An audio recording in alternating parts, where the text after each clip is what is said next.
issues. I am confident that the world is hearing. I'm not sure whether they listen to us, but, the majority know what it is all about, but they have to abide by the toughest dictate. Well, coming clean, I must say that it is a very bad thing when servicemen and civilians lose their lives, which was the case in Donbass for 8 years and which is now the case during our special operation that has a goal of putting an end to any war that might happen on Ukrainian soil or stem from the Ukrainian soil. Definitely a way out, a solution will be found, and the minimum terms acceptable to us are well known, and they are discussed at the talks with the Ukrainian side, which happened in Gomel and which will be the case today. The Ukrainian team once again has found some reasons to postpone the negotiations. Probably they most likely receive the instructions from Washington. This is not a standalone autonomous country, but anyway, the talks will take place. I will not go point by point. They are well known, and we cannot allow the Ukrainian soil to be a threat of direct attack against the Russian Federation. And, these threats are enshrined in Kiev's doctrines, current doctrines, and their desire to join NATO, which knows no rest, and the lack of desire, the absence of desire of NATO to take measures against providing one's security at the expense of others' security are among the main reasons. But I want to say a different thing now. By and large, it is not a situation in Ukraine and a goal to denazify and demilitarize that country and to preclude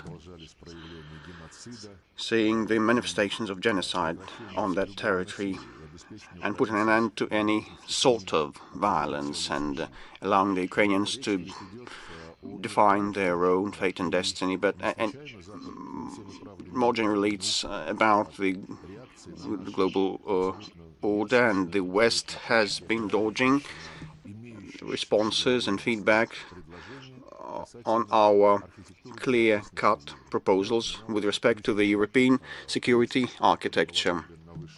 I have made mention of the key principle that was approved on the top level by the OSCE and between Russia and NATO. Yes, any country may choose to join a union or an alliance, but no country can consolidate and strengthen its security at the expense of others' security, and no alliance or entity or organization can aspire to dominate over the Euro-Atlantic area.